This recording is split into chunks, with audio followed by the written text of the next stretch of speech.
Philippine President Ferdinand Marcos Jr. marks his first 100 days in office tomorrow, October 8, and his allies in Congress are all praises for his performance so far. Senator Robin Padilla says Marcos has had a good start, having assembled what he called a powerhouse economic team. Padilla also lauded the president for being what he called a traveling salesman in his attempt to attract foreign investors during his recent trips abroad. Senator Sherwin Gatchalian also giving props to the president for his initiative to right-size government agencies.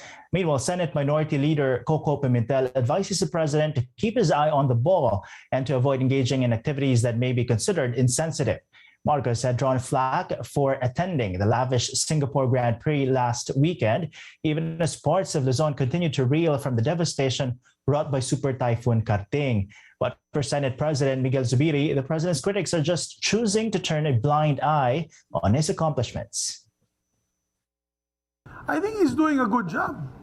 First of all, he started with he jump-started it with several cabinet hearings on a daily basis.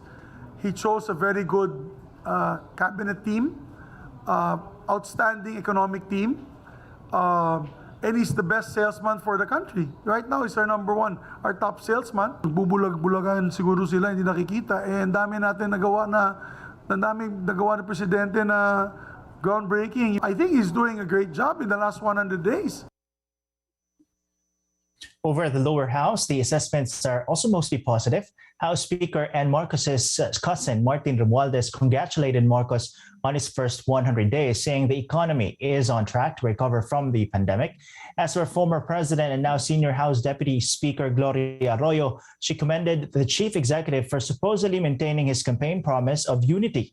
But House Deputy Minority Leader Franz Castro is not satisfied with the president's performance. She also snapped what she believes is the continued harassment of government critics. Meanwhile, groups of health workers are dismayed that the Marcos administration failed to fully resolve their unpaid benefits in its first 100 days. They also pointed out there were no significant changes made yet in the country's healthcare system. Wala kaming nakikitang pagbabago dito sa 100 days po ni President Bongbong Marcos. Hindi pa namin masasabi kung ano talaga yung totoong grade niya. Kasi sa ngayon pa ay nakita natin na yung nilabas naman na 1.04 billion ng BBM ay para po ito sa mga utang nila doon sa mga health workers na hindi pa po nakakakuha ng kanilang special rest allowance. Some doctors, meanwhile, note the president's failure to appoint a health secretary in his first 100 days in office. Hindi pa natin talaga masyadong mabigyan ng grado si Presidente dito sa first 100 days nila dahil unang-una, hindi naman natin pa, wala ka talaga tayong nakatalaga na Secretary of Health, no? Ang meron lang tayo ay OIC. Therefore, as an officer in charge, syempre we can understand, no? Hindi masyadong makakakilo si OIC Secretary Berhere, no? So kasi syempre knowing na OIC capacity lang siya, then malilimitahan siya no, doon sa pwede niyang gawin. Inflation is pushing more Filipinos out of work. The latest data show 286,000 jobs were lost in fishing and agriculture in August, the biggest month-on-month loss for the period. The Philippine Statistics Authority says this could be due to high fuel prices. The second biggest loser for the period was construction due to high input costs. In total, 2.68 million Filipinos went jobless in August, up from 2.6 million in July.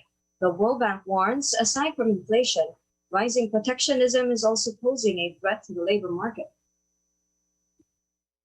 World Bank analysis suggests that widespread government-supported reshoring could limit global growth and increase poverty. If high-income economies and China were to subsidize domestic production and raise barriers to trade, that could lead to a 2.4% drop of income and a 9% drop of exports in the Philippines. But the World Bank sees opportunities for the Philippines due to the expected revitalization of global value chains post-pandemic. It notes, though, the country should reduce barriers to cross-border trade in goods and services and beef up innovation and skills of workers. The Trade Department says it will heed the World Bank suggestions. The Board of Investment is working with the Commission on Higher Education, or CHED, on National Skills Mapping and Survey on Human Resource Development. BOI is promoting Academic Industry Matching, or AIM. These projects shall identify appropriate interventions to minimize skills mismatch at the regional or provincial level. They foster interest among university students to take future-ready programs.